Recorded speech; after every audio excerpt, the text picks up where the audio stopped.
CPA, attorney, and former trainer of IRS attorneys nationwide and best-selling author of the book Achieve Financial Freedom Big Time.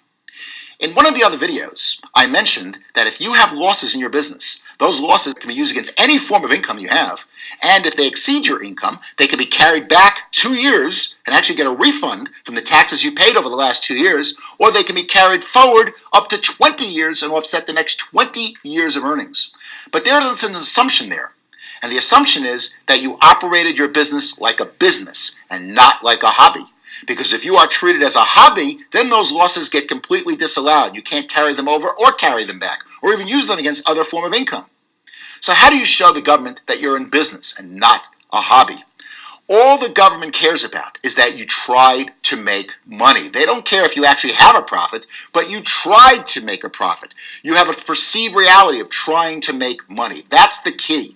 You might have heard that you have to have a profit 3 out of 5 years. That is not true. There are cases where, with one guy, for example, the Allen case, lost money for 12 years in a row. But again, you got to have the right indicia. Now, what do you need to show the government that you're operating your business like a business and not like a hobby?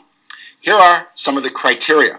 Criteria number 1, you have to have good documentation, such as Taxbot, which is perfect.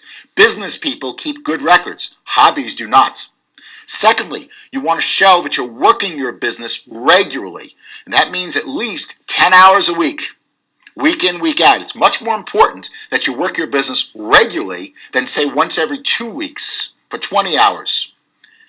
Number 3, you want to get advice of experts. If you're not making money in particular, you want to get advice of experts on how to make money. What do you need to do to turn it around?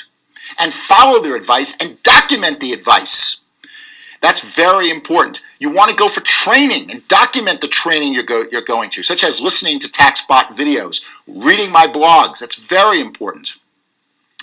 Number 4, you want to have financial statements prepared every year. Businesses do, and so do you. And if you're not making money, you want to meet with your accountant and see where you can cut back. It's very important that you do something like this. You also want to get some recommendations as to how you can reduce your expenses from your accountant. That's also very important. Number 5, believe it or not, your prior background and experience does have some effect. Now, that can be overridden by the other factors, but it does have some effect. So, for example, if you have no background in this opportunity or in this business, that will hurt you a little bit. But as I said, it can be overridden by the other factors. Number 6, what other income do you have? If you're a doctor and you're making hundreds of thousands of dollars a year, or a lawyer, and yet you have this little side business that's generating a $20,000 loss, that's more indicative of a hobby than someone who's using this business full-time and doesn't have a lot of side income. But again, that can be overridden with the other factors.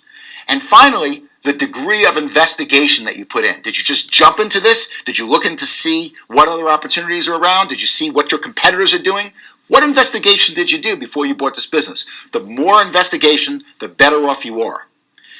In summary, if you follow my advice with regard to these things, you will find it'll be very, very beneficial. You will override the possibility of being a hobby and make your life a lot less taxing.